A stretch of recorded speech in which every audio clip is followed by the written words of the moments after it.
प्रेम से कहिए जय श्री राम। एक माँ की करुण भरी यह कथा है और यह कथा शाश्वत सत्य है।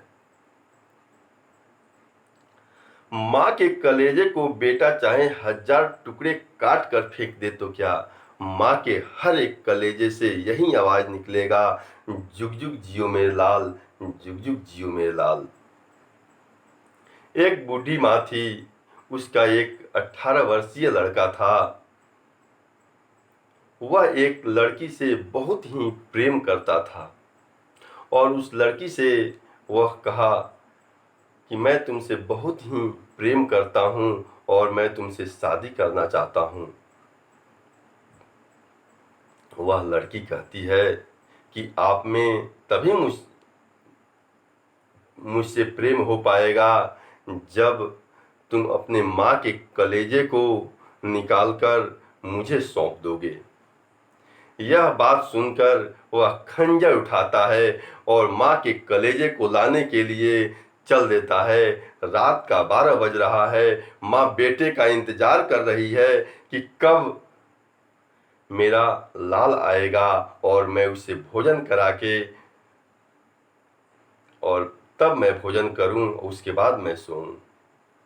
जब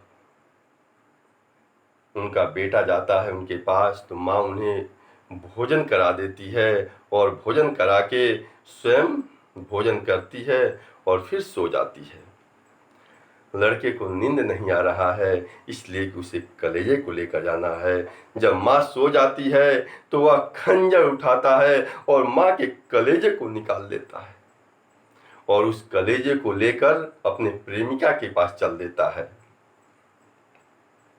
रास्ते में उसे ठोकर लगती है और वह नीचे गिर जाता है। नीचे गिरने के बाद उसके हाथों से कलेजा छूट जाता है। कलेजे से आवाज आता है कि बेटा तुम्हें चोट तो नहीं आई। तो वह आश्चर्यचकित होकर चारों तरफ देखने लगता है कि माँ कहाँ से आ गई। फिर दोबारा आवाज आता है, बेटा तुम्हें चोट तो नहीं आई। तो वह देखता है कि माँ का कलेजा धड़क रहा है और माँ के कलेजे से आवाज आ रहा है कि बेटा तुम्हें चोट तो नहीं आई। फिर वह उस कलेजे को उठाता है और अपने प्रेमिका के पास लेकर चल देता है। प्रेमिका को कहता है कि लो, मैं अपने माँ के कलेजे को लेकर आया हूँ। यह देखकर वह आश्चर्यचकित हो जाती है, भौचक रह जाती है कि ये क्या कर दिया।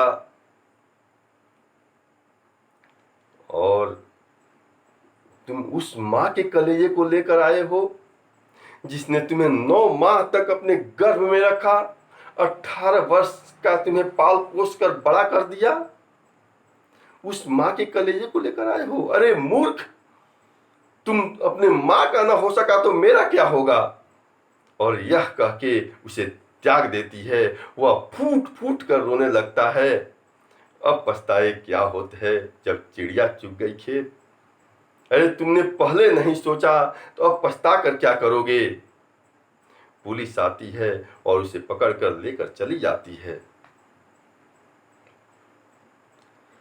इस मनुष्य के तन को पाने के लिए देवी देवता भी तरसते हैं। बड़ी भाग मानुष तन पावा, सुर दुर्लभ ही ग्रंथ निगावा।